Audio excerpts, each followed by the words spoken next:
இயேசு கிறிஸ்துவின் இனிய நாமத்தில் வாழ்த்துக்கள். 1 பேதுரு 5ஆம் அதிகாரம் 6ஆம் வசனத்திலே இப்படியாய் படிக்கிறோம். ஆகையால் ஏற்ற காலத்திலே தேவன் உங்களை உயர்த்தும்படிக்கு அவருடைய பலத்த கைக்குள் அடங்கியிருங்கள் என்று சொல்லி, ஏற்ற காலத்தில் அவர் நம்மை உயர்த்தும்படிக்கு என்பதை பார்க்கிலும் நம்மை பயன்படுத்தும்படிக்கு அவருடைய பலத்த கரத்தில் அடங்கியிருங்கள் என்று சொல்லி நாம் அதை புரிந்து கொண்டோம் என்று சொன்னால் மிகுந்த பிரயோஜனமாக இருக்கும். இந்த நாட்களிலே ஆண்டவருக்கென்று பயன்படுகிற அநேகர் தேவைப்படுகிறபடியினாலே அறுப்பு மிகுதி, வேலையாட்களோ கொஞ்சம் என்று அங்கலாய்க்கிற என் ஆண்டவருக்கு இன்றைக்கு பயன்படுகிறதற்கு ஆட்கள் தேவை.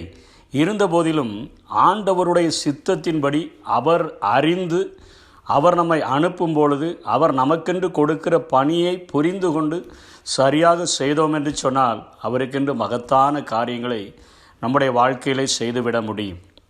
யாத்ராகமம் 2ஆம் அதிகாரத்திலே மோசேயினுடைய வாழ்வை எடுத்துக்கொண்டோம் என்று சொன்னால், மோசேயினுடைய வாழ்வில் அவன் பிறக்கும் பொழுதே ஒரு சட்டம் இருக்கிறது. அவன் ஆண் பிள்ளைகளையெல்லாம் பார்வோன் கொன்றுவிட வேண்டும் என்று கட்டளையிட பிறந்த நாட்களிலே, இஸ்ரவேல் ஜனங்கள் மிகுதியாய் எகிப்திலே பெருகி கொண்டிருந்த நாட்களிலே, மோசே பிறந்தபொழுது அவன் மிகுந்த அழகுள்ளவன் என்று கண்டு அவனுடைய தாய் தகப்பன் அவரை ஒளித்து வைத்திருந்த போதிலும் 3 மாதத்துக்கு பின்பாக அவனை ஒளித்து வைக்க முடியாதபடி ஒரு நாணற் பெட்டியை செய்து அவர்கள் அங்கே நதியிலே விட்ட பொழுது, பார்வோனுடைய குமாரத்தி அந்த குழந்தையை கண்டெடுத்து தனக்காக வளர்க்கும்படியாக நான் ஜலத்திலிருந்து எடுத்தேன் என்று சொல்லி அவனுக்கு மோசே என்று பெயரிட்டது மாத்திரமல்ல, வளர்ப்பு தாயாய் நியமிக்கப்பட்டவள் மோசேயினுடைய உண்மையான தாயாய் இருந்து அவன் வளர்க்கப்பட்ட பொழுது தன்னுடைய ஜனங்களின் பாரங்களையெல்லாம் புரிந்து கொண்டவனாகவும் எகிப்தினுடைய சகல சாஸ்திரங்களிலும் கற்றுத்தேர்ந்தவனாகவும் வளர்ந்த பொழுது அவனுக்குள்ளாக உண்டான எண்ணம், என்னோடு கூட பிறந்த குழந்தைகளெல்லாம் மரித்து இருக்க என்னை மாத்திரம் இத்தனையாய் ஆண்டவர் காப்பாற்றி ஒரு கவர்மெண்ட் செலவில் என்னை இத்தனையாய் உயர்த்தி வைத்திருக்கும் பொழுது அவருக்காக நான் எதையாயிலும் செய்துவிட வேண்டும் என்று சொல்லி தன்னுடைய சொந்த முயற்சியிலே அவன் ஈடுபட்ட பொழுது, அங்கே மோசே முதலிலே ஒரு எபிரேய மனுஷனும் ஒரு பார்வோன், அங்கே எகிப்திய மனிதனும் ஒருவன் சண்டையிடும் பொழுது தன்னுடைய ஜனத்துக்காக, இஸ்ரவேல் ஜனத்திற்காக அந்த மனிதனுக்காக துணை நின்று அந்த எகிப்தியனை வெட்டி அவனை கொன்று புதைத்து போட்டான். அடுத்த நாளிலே தன்னுடைய சகோதரர்கள் இருவர் சண்டையிடும் பொழுது அவன் அவர்களிடத்தில், நீங்கள் இருவரும் சகோதரர்களாய் இருந்து சண்டையிடுவது எதற்கு என்று சொல்லி அவர்களை விலக்கிவிட அவன் முயற்சித்த பொழுது அவர்கள் சொல்லிவிட்டார்கள், நேற்றைய தினத்தில் அந்த எகிப்தியனை கொன்றது போல எங்களை கொன்று போட நீ நினைக்கிறாயோ என்று சொன்னபோது காரியம் உண்மையாய் தெரிந்துவிட்டது என்று சொல்லி மோசே ஓட ஆரம்பித்து விட்டான். பார்வோன் அந்த காரியத்தை கேள்விப்பட்ட போது மோசேயை கொல்ல வகை தேடினான் என்று சொல்லி, கொலை செய்ய வகை தேடினான் என்று சொல்லி வேதத்திலே பார்க்கிறோம். இப்படிப்பட்ட சூழ்நிலையில் மோசே அங்கேருந்து மீதியான் தேசத்துக்கு ஓடி 40 வருட காலங்கள் தன்னுடைய அழைப்பை மறந்து, தேவன் தன்னை பாதுகாத்ததை மறந்து, தேவன் எதற்காக நம்மை உருவாக்கினார், இப்படிப்பட்ட ஒரு கடினமான சட்டம் இருந்த போதிலும் என்னுடைய உயிரை எதற்காக காப்பாற்றினார், எல்லாவற்றையும் மறந்து அவன் நின்ற பொழுது அங்கே 40 வருடங்கள் ஆடுகளை மாத்திரம், தன்னுடைய மாமனாரின் ஆடுகள், எத்ரோவின் ஆடுகளை மேய்த்து கொண்டிருந்த பொழுது ஆண்டவர் அங்கே அவனை தரிசனத்திலே அவனை அழைக்கிறார். அவனை பார்த்து 3ஆம் அதிகாரம் 10ஆம் வசனத்திலே ஆண்டவர் சொல்லுகிறார், எகிப்திலிருந்து என் ஜனங்களை அழைத்து வரும்படி உன்னை பார்வோனிடத்திற்கு அனுப்புவேன் வா என்று சொல்லி. இன்றைக்கு ஆண்டவருடைய சத்தம் நமக்கு தெளிவாக கேட்கிற வரையிலும் அவருடைய சத்தத்தை தெளிவாக புரிந்து கொண்டு, அவருடைய நோக்கத்தை புரிந்து கொண்டு, அவர் அனுப்புகிற இடங்களை புரிந்து கொண்டு அதற்கு உண்மையாய் நாம் செவி கொடுத்து உண்மையாய் அந்த வார்த்தைகளை நாம் பின்பற்றினோம் என்று சொன்னால் நம்மை கொண்டு தேவன் மகா பெரிய காரியங்களை செய்ய முடியும். இப்பொழுது மோசேக்கு தேவனுடைய அழைப்பு வந்துவிட்டது. தேவன் அவனை தெரிந்து கொண்டதனுடைய நோக்கத்தை நிறைவேற்றுகிற நேரம் வந்துவிட்டது. இந்த நேரத்தில் அவன் மெதுவாக ஓடிப்போய் தன்னுடைய மாமனாரிடத்தில் கேட்டு பார்க்கிறான், என்னுடைய சகோதரர்களெல்லாம் உயிரோடு இருக்கிறார்களான்னு சொல்லி நான் எகிப்திலே போய் என் சகோதரர்களை பார்த்துவிட்டு வரட்டுமா என்பது போல கேட்கிறான். மாமனார் தடுத்து விட்டால் இருந்து விடலாம் என்று சொல்லி, ஏனென்று சொன்னால் 80 வயதாகிவிட்டது, இனிமேல் போய் என்ன செய்ய முடியும் என்கிற ஒரு நோக்கத்தோடு மாமனார் சந்தோஷமாய் போய் வாரும் என்று சொல்லிவிட்டார். இப்படிப்பட்ட அழைப்பை பெற்றவன் மாமனாரால் வழி அனுப்பி வைக்கப்பட்டவன்.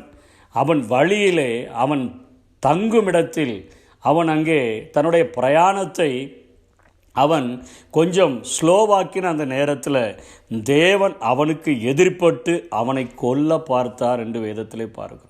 தேவனுடைய திட்டங்கள், தேவனுடைய தரிசனங்கள், நோக்கங்கள் நாம் தெளிவாக புரிந்து கொள்கிற வரையிலும் அவருடைய பலத்த கரத்திற்குள்ளாக நாம் அடங்கியிருக்க அழைக்கப்பட்டிருக்கிறோம். ஆனால் தேவனுடைய திட்டமும் தேவனுடைய நேரமும் தெளிவாக நமக்கு அறிவிக்கப்பட்ட பின்பு நாம் தாமதித்தோம் என்று சொன்னால் தேவனுடைய கோபாக்கினைக்கு நாம் ஆளாகிவிட முடியும்.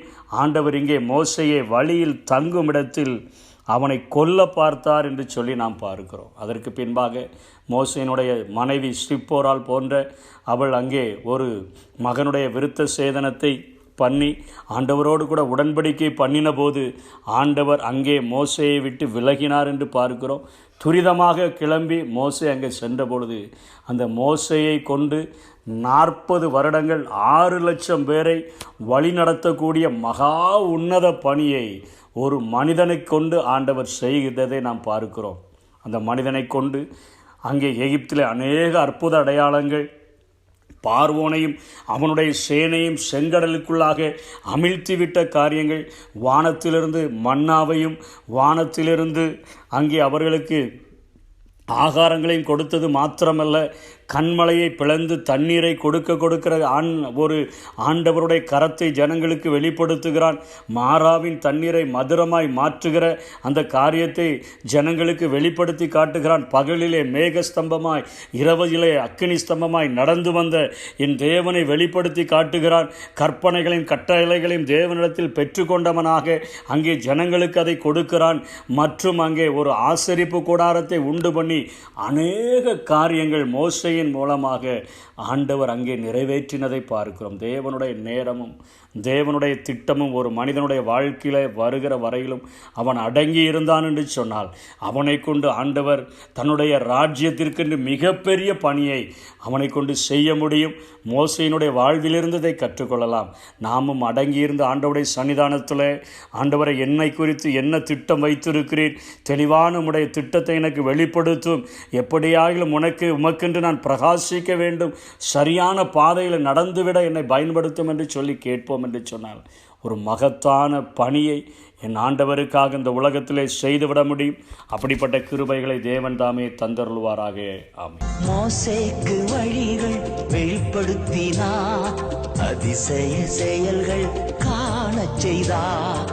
மோசேக்கு வழிகள் வெளிப்படுத்தினார், அதிசய செயல்கள் காணச் செய்தார்.